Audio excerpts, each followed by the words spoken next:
Check this out. We're gonna lift this lawnmower with this old crane I made here. And it does have a motor on it.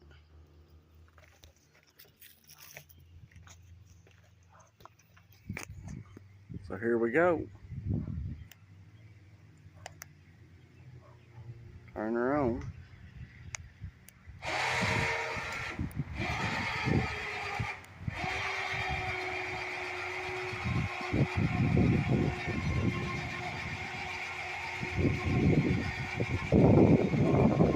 No flexing at all.